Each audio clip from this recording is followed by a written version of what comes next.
There are loads of secret cool items in Fallout 76 that are usually hidden behind ambiguous and unmarked quests just waiting to be discovered out there in the wasteland. In this video I'm going to show you how to follow one such quest that has a pretty cool backstory and at the end rewards you with a plan for this very cool paint, the T51 Power Armour. Yes, the T51 may not be the best power armour in the game, but it does boast one of the highest damage resistances and is also fairly easy to acquire. The first set available to use at level 30 with 2 more levels, 40 and 50.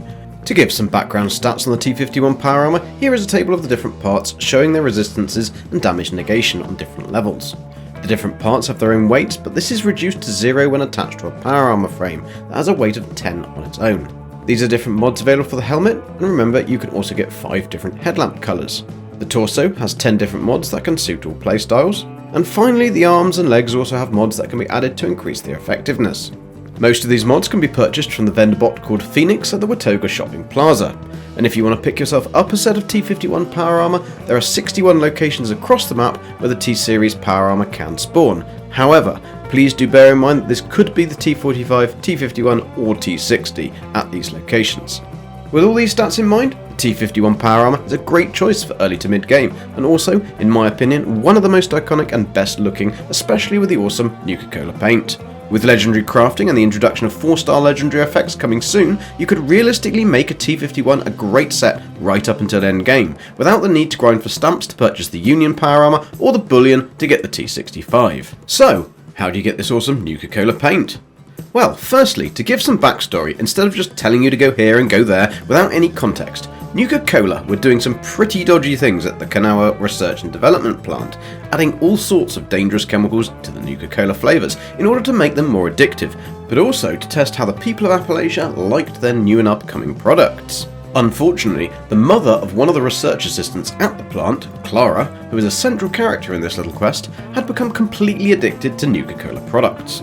In response to this effect on her mother's mental and physical health, Clara took matters into her own hands and stole the plant's supply of strontium, arsenic and other toxic products that were being used in the testing of their Nuka Cola products and hid them in a locked wooden crate in the doghouse behind her house in Sutton. Clara considered the marketing department's decision to use these harmful chemicals instead of the non-toxic equivalents as pure evil, and wanted to prevent further harm to anyone else.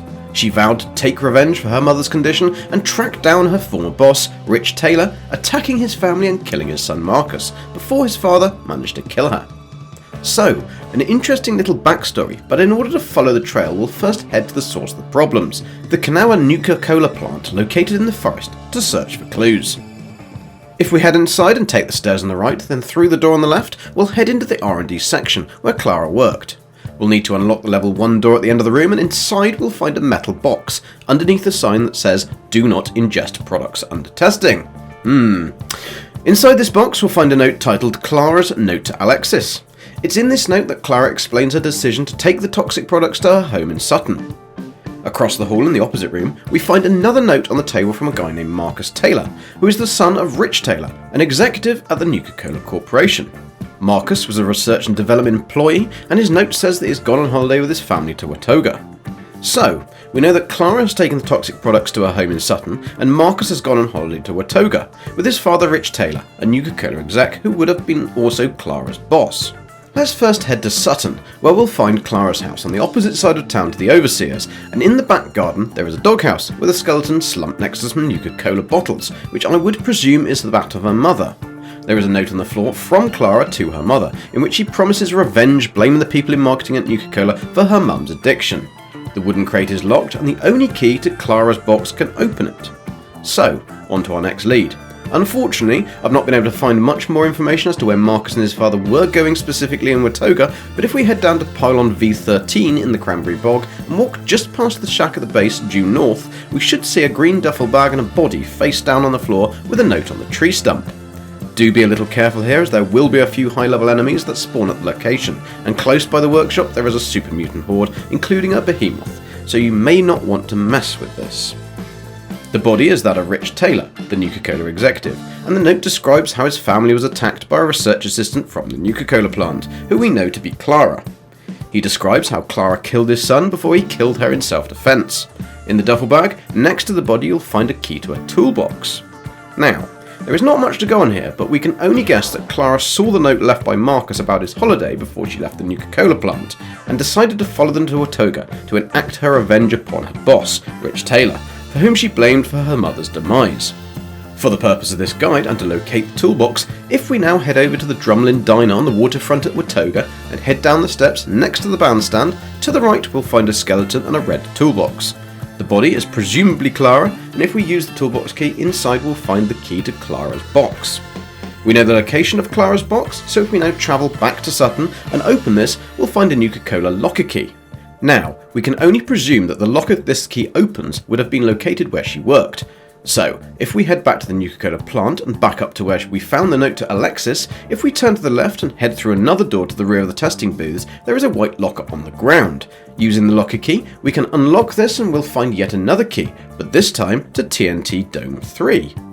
Now TNT Dome 3 is one of many secure lockups located at the Black Mountain Ordnance Works in the Forest region. Nuka Cola rented one of these domes as an off-site secure lockup for any marketing and promotional material, so let's head down and take a look. If you fast travel to this location, on arrival you'll want to head forwards and then take a left up the road. There will be a Protectron on the road that you'll need to take care of, but also be careful of 3 Blood Eagles loitering around one of the other domes. Once they're dealt with, continue up the road until you see a crack in the tarmac and a telegraph pole on the right of the road. Turn left and you should walk straight into the Dome 3 that's hidden behind the shrubbery. The sign to the dome has fallen off, so to confirm, look for this on the floor. Use this key to open the door to Dome 3 and you'll be presented with an assortment of Nuka Cola promotional material. On the overturned crate in front of you, we'll find the plan for the T51 Power Armour Nuka Cola Paint. Whilst you're here, do nab any Nuka Colas lying around, plus there is a chance for some rare Cappy apparel to spawn. Learn the plan and head to a Power Armour workbench. Select your T51B Power Armour and apply the paint. And now you'll have, in my opinion, one of the coolest looking Power Armour paints in the game.